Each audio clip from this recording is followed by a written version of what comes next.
Le 31e dimanche du temps ordinaire, année liturgique A, l'Évangile selon saint Matthieu, chapitre 23, les versets 1 à 12.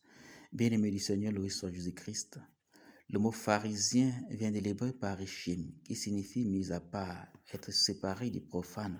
Mais dans la pratique courante, ce fait d'être séparé ou mis à part était une mascarade, une façon pour faire une bonne impression devant les hommes, une bonne diversion. Jésus, en exprimant aujourd'hui sa profonde douleur, sa déception, voire son indignation à l'endroit des pharisiens, attire également notre attention. Il ne leur reproche pas leur connaissance de la loi, car ils sont de bons enseignants. Ils ont autorité pour enseigner. Ils ont été mandatés pour le faire. Leur enseignement est donc digne de foi. Il faut faire et observer tout ce qu'ils peuvent dire. Toutefois, il ne faut jamais agir selon leurs propres actes, car ces actes sont très souvent contraires à ce qu'ils enseignent.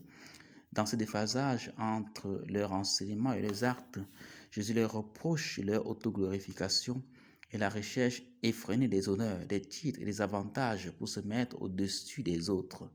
Même si les conditions sociopolitiques nous laissent croire le contraire, tous les humains sont égaux, frères et serviteurs. Aucun ne doit chercher à dominer, aucun ne doit s'élever au-dessus des autres. Chacun, même sans le savoir, est un guide et a une certaine influence sur certaines personnes. Lorsque nous sommes un guide, lorsque nous avons des gens sous notre responsabilité, lorsque nous avons une certaine influence sur les autres, notre vie doit être une clé, une boussole, un thermomètre pour eux. Enseigner, c'est indiquer le chemin à travers un signe, et un signe qui est une présence. Enseigner au nom de Dieu, c'est être un signe de Dieu, une présence de Dieu. Mais s'il y a contradiction entre ce que nous disons et ce que nous faisons, ce signe conduisant à Dieu deviendra un signe éloignant de Dieu, opprimant les autres, recherchant une vaine gloire, une façade d'honorabilité, alors que tout l'intérieur est pourri.